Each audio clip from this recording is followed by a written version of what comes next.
Hello, hello, hello, hello. Did you say? Italian Wine Podcast.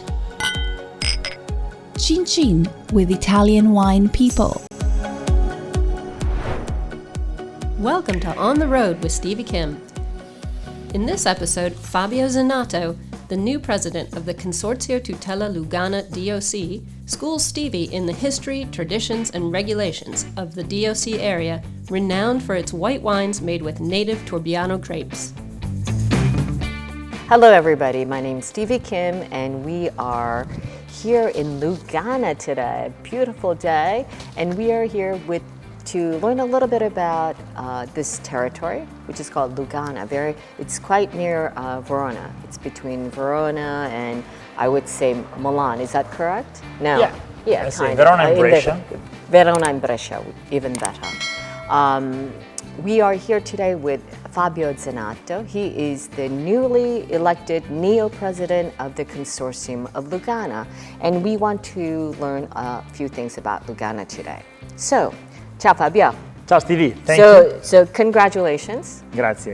I don't know what that means, if it's good or bad. It's a mission, huh? Yeah, it's a mission. So would you mind telling us, just kind of give a brief overview of what Lugana is, like in terms of territory, in terms of number of producers? Give us a little bit of the stats. Yes, of course, with pleasure. Yes. So thank you first of all for being with us and to discover this territory, right? A small territory, tiny territory. It's a territory made of 2,500 hectares of vineyards, and it represents the base of Lake Garda. So we are crossing the border of Veneto and Lombardy. So we are here in Peschiera, Sirmione, Desenzano, Pozzolengo and Lonato.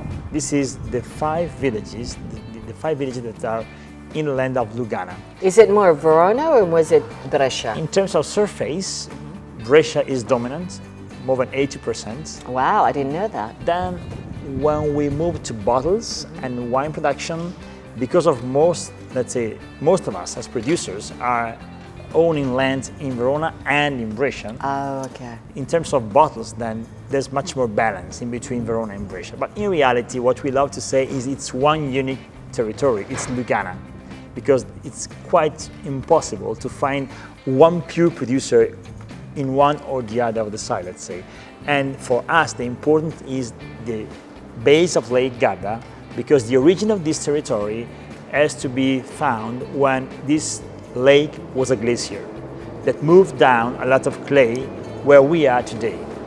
So this very, very important information creates the base of the appellation. This grape is Turbiana, indigenous, growing in this clay soil.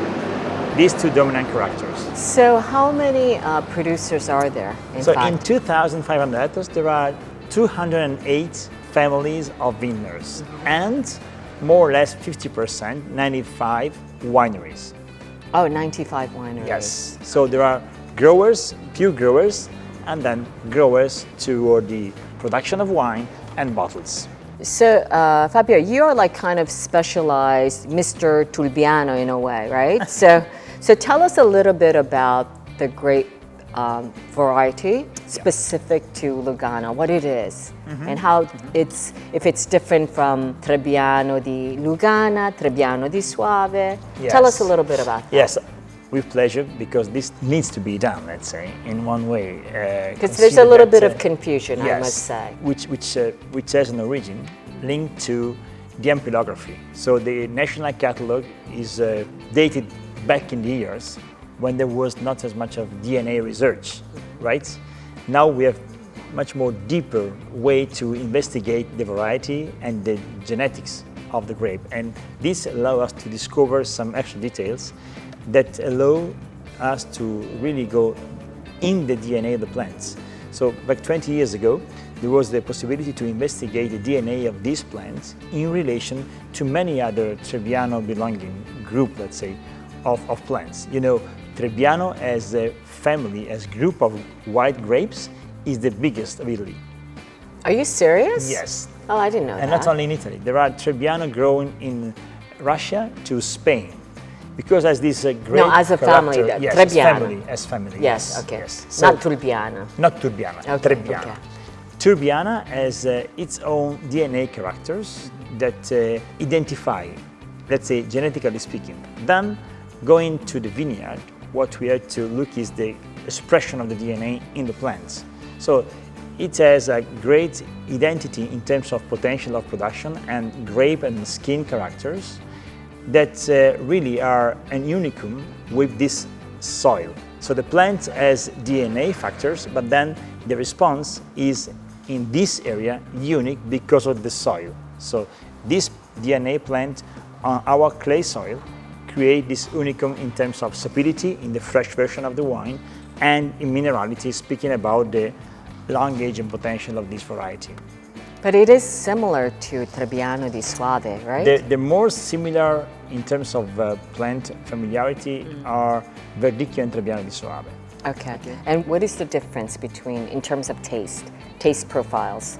In terms of taste profile, They're very similar in a way. They right? are similar, but here I would say there's more texture as a global sensation, and the green note is quite always well balanced with the fruity notes, as per the young version, for the fresh version, as for the long aging potential of the grape. So this has this versatility, which is linked to the acidity, to the green side, but always well paired by the fruity notes in the wine. Okay, so for Lugana, is it 100% Turbiana, or I think you can actually add some other grapes, right? A small percentage? You're right. Since the origin, 1967, the first appellation of Lombardy, Lugana was, and one of the first 10 of Italy. The appellation rule says minimum 90% of Turbiana, which means that there's a 10% window of other white grapes. Any white grape varieties? Non-aromatic. Okay, white grapes, non-aromatic. to respect the style of the wine. But it can be both international and Correct. local grape Could varieties. be local or international, but to be honest, nowadays the majority of the producers are focusing 100% on Turbiana. Why is that?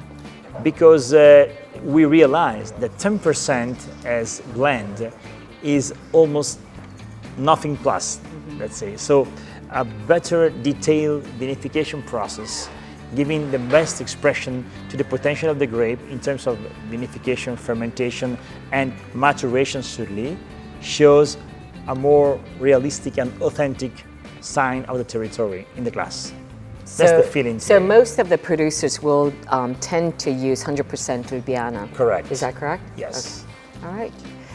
What else can you tell us about Lugana in terms of the characteristics? You said sapidity. Yeah. And acidity. Yes. Is that one of the characteristics? I'd say, of course, these are the two dominant for the fresh, for the young phase of the wine, Right. that turn to minerality when you wait some years and you retaste the wine after 4, 5, 6 years and plus. So Of course. for anyone who hasn't tried Lugana, what is it similar to?